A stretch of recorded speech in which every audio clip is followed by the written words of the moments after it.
त्रेता युग की बात है। किष्किंधा नामक एक सुंदर वानर राज्य था, जिसके राजा थे वीर और शक्तिशाली बाली। बाली के छोटे भाई का नाम था सुग्रीव। दोनों में बाल्यकाल से ही गहरी मित्रता थी। वे साथ में खेलते, युद्ध करते, गुरु वशिष्ठ से शिक्षा लेते और धर्म, नीति, शक्ति, वीरता सब गुणों में समान साझेदार बनते। बाली बड़े भाई होने के कारण किष्किंधा के राजा बने, परंतु उन्होंने सुग्रीव को कभी उपेक्षित नहीं किया। बाली ने सुग्रीव को अपना मंत्री और राजकार्य का प्रमुख सहायक बनाया। सुग्रीव भी अपने भाई को भगवान के समान पूजता था। एक दिन हिमालय पर्वत के पास से एक राक्षस आया जिसका नाम था दुंदुभे। वह बहुत बलशाली था और चाहता था कि समुद्र और पर्वत भी उसके आगे झुकें। घमंड में चूर होकर वह वानर राज बाली को युद्ध के लिए ललकारने लगा। बाली ने उसकी चुनौती स्वीकार की और भयंकर युद्ध हुआ। दोनों की गर्जना से आकाश गूंज उठा। अंततः बाली ने दुंदुभि को मार डाला और उसका शव 100 योजन दूर फेंक दिया। उसका रक्त ऋष्यमुख पर्वत के पास गिरा, जहां ऋषि मतंग तपस्या कर रहे थे। उनके तपोवन में रक्त गिरने से वे क्रोधित हो गए और शाप दे दिया कि बाली यदि कभी इस पर्वत पर आया तो वह मृत्यु को प्राप्त होगा। बाली को यह शाप ज्ञात हो गया, इसलिए उसने कभी ऋष्यमुख की ओर पैर नहीं रखा।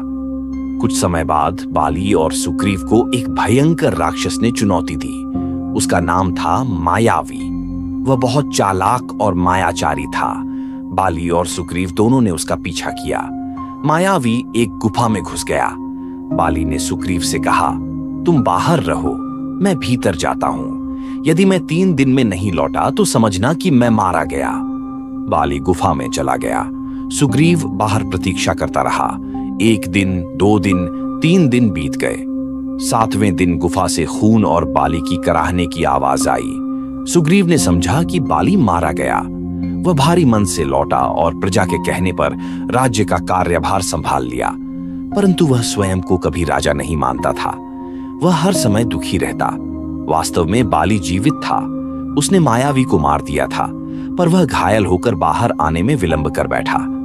जब वह बाहर आया और देखा कि सुग्रीव ने राजगद्दी संभाल ली है, तो उसे गहरा आघात लगा। बाली ने बिना सत्य जाने सुग्रीव को विश्वासघाती समझा। उसे लगा कि सुग्रीव ने जानबूझकर गुफा के द्वार पर पत्थर लगा दिया और उसे मारने की योजना बनाई। क्रोध से अंधा होकर बाली ने किष्किंधा लौटकर सुग्रीव को राज्यच्युत कर दिया।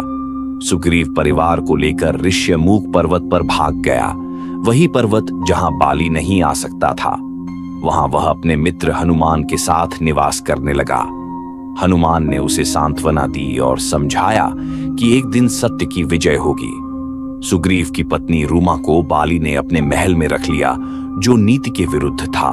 यह सुग्रीव के लिए सबसे बड़ा अपमान था। उधर वनवास प्राप्त श्री राम और लक्ष्मण अपनी पत्नी सीता की खोज करते हुए ऋष्यमुख पर्वत पर पहुंचे। वहां उनकी भेंट हनुमान और सुग्रीव से हुई।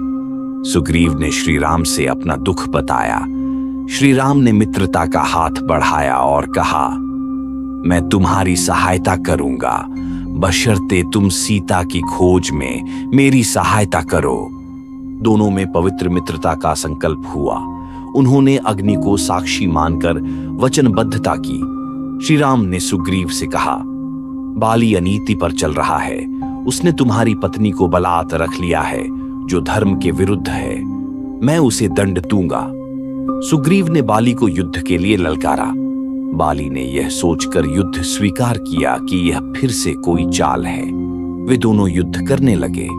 राम पास के वृक्षों के पीछे से देख रहे थे। जैसे ही बाली का ध्यान युद्ध में केंद्रित हुआ, श्री राम ने एक बाण से उसे मार गिराया। बाली घायल होकर गिरा। उसने देखा कि श्री राम ने उसे मारा है तो दुख में भरकर पूछा, हे राम, क्या यह न्याय है? आपने मुझे छुपकर मारा। राम ने कहा, तुम राजा होकर भी अपने भाई की पत्नी को रखे हो। यह धर्म के विरुद्ध है। तुम्हारा कर्म ही तुम्हारा दंड बना। बाली की आंखें खुल गईं। उसने अपने अपराध को समझा। मरते समय उसने अपने पुत्र अंगद को राम और सुग्रीव को सौंप दिया और प्राण त्याग दिए। बाली की मृत्यु के बाद श्री राम ने सुग्रीव को किष्किंधा का राजा बनाया। सुग्रीव ने पहले तो संकोच किया, पर श्री राम के कहने पर राज्य स्वीकार किया। अंगद को युवराज बनाया गया। इसके बाद वानर सेना का गठन हुआ और सीता की खोज के लिए उत्तर दक्षिण दिशाओं में दल भेजे गए।